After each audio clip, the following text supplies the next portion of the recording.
Welcome to the University of Nottingham and the Department of Theology and Religious Studies, and you're watching another video in the series Why Study?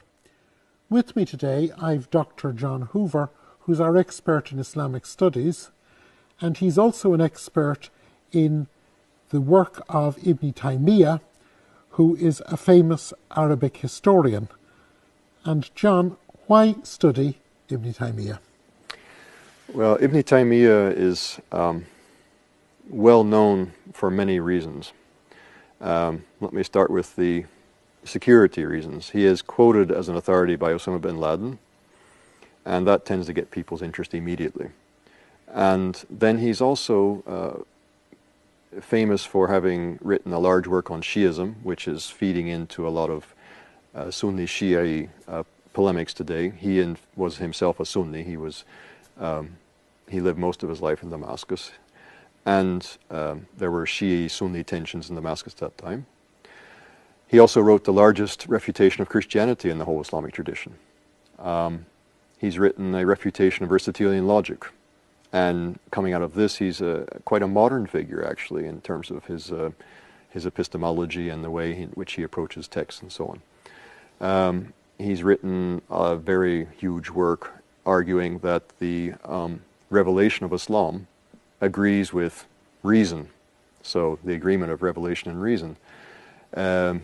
He's talked about Sufism and the spirituality of Islam, and he is well known for his critique of saint worship, shrine worship, or the shrine cult.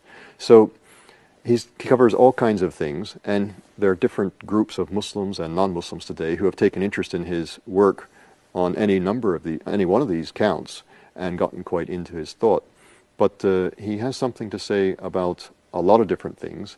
He stands about midway between the beginning of Islam and the present day. He lived in the late 1200s, early 1300s. He died in 1328.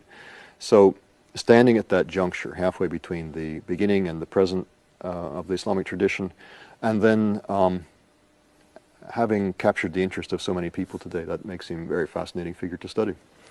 So, in other words, here is someone who in Islam is as significant in the range of his work as Augustine or Aquinas is in the Christian tradition.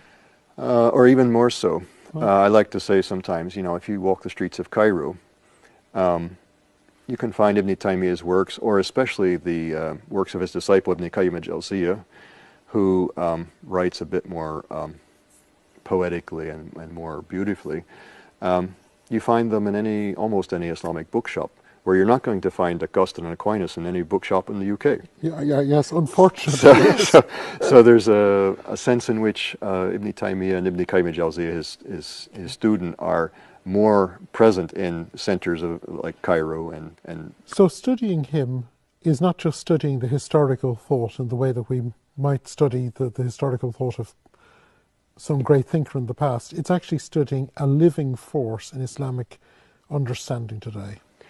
Yes, studying Ibn Taymiyyah is indeed studying a living force in the Islamic tradition, the present-day Islam. To what extent is Ibn Taymiyyah today?